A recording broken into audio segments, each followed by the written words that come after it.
Well, it's Christmas time, and goodness me, we're a little bit worried about it. Christmas is coming, the New Year's coming. We didn't do anything this year, and we probably won't do anything next year either. We have to have an excuse for being poor, don't we? We have to have an excuse for not doing anything, don't we? Well, I have Ron Cross from ParkTrent, and he's going to be talking to us about why you would actually want to go and do something in the first place. Ron, the attitude to investing. There's 1,000,001 excuses out there. Oh, wait until my wife gets pregnant. I'll wait until my wife has a child. I'll wait until my kids go to school. I'll wait until they leave school. The economy's not right. I might lose my job next year. There's 101, quite honestly, nonsense excuses out there. Investing, how do you actually get that gumption to go and do something? I think it's quite easy for people to isolate the decision-making process, and this is what needs to happen. And the viewers watching tonight can do this for you, for us.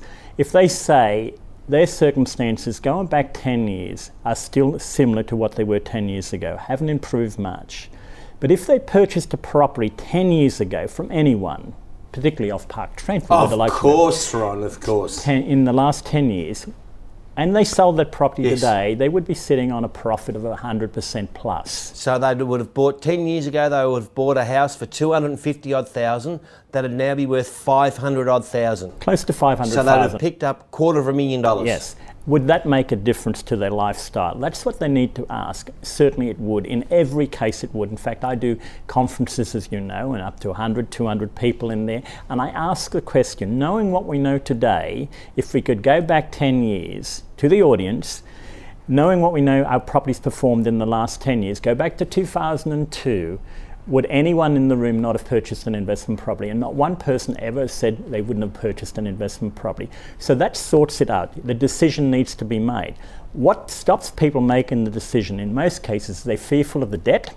They're fearful of what could go wrong if we don't have a tenant. They're fearful of having bad tenants. Well, here's a question. I'll play devil's advocate. I'm scared I'm going to lose my job. What can you do about that? Well, the simple thing is, if you can actually buy a property today and you can afford to buy it, it doesn't mean to say that your circumstances are going to stay exactly as they are today into the future. So if something goes wrong with your job, with your health... Well, what happens if I get sick? What happens? Accident, health, lose your job, lose your income. You sell the property, you return to status quo. The thing is, what's important is you buy the property in the right location at the right price in the very beginning. You don't owe the money. The property is the custodian of the debt. It owes the money to the bank. The property is sold. You return to your position where you were prior to buying that property, and you get on with your lives. In most cases, you would have made money on that property, so it would help and assist you anyway. Well, what happens if I get divorced then? There's another one. What happens if I get divorced? What's going to happen to them? Well, a great number of people get divorced in this country, and it's nearly half. I don't know if that's that high, but yes, it is. Let's assume that you get divorced. So what you create during the marriage is split, in most cases on a 50-50 basis, so that would help certainly in that situation where the wife and the husband, they would have 50% of the wealth that you've created. So the investment property would,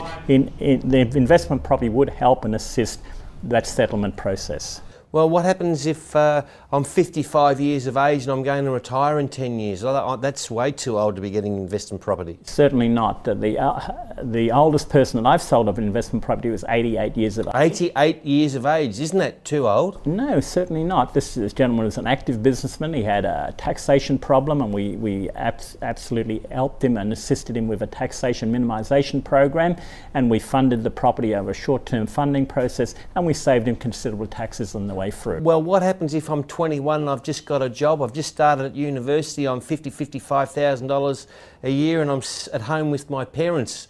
How do I get an investment property? Well, Dallas, I actually started buying properties when I was 24. I'm now 70 years of age.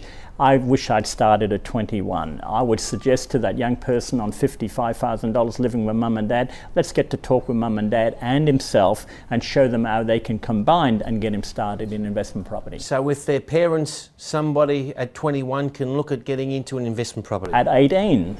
At 18? Just starting work, Yes.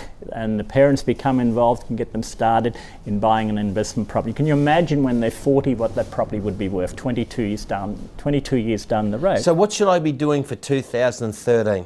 I think you should be looking at securing your future, because what I see on the horizon for 2013, we have very affordable interest rates, we have a shortage of product out there, we have huge rental demand, and as I said early in my programs, it's the perfect storm for property investment to work for you. Buy one. Ron, thank you. My pleasure. Well, there you have it. Ron Cross from ParkTrent. Have a look into buying an investment property. If nothing else, get your numbers checked and then decide from there. Thanks for watching Dollars or Cents. Happy New Year, Merry Christmas and all the best for Easter.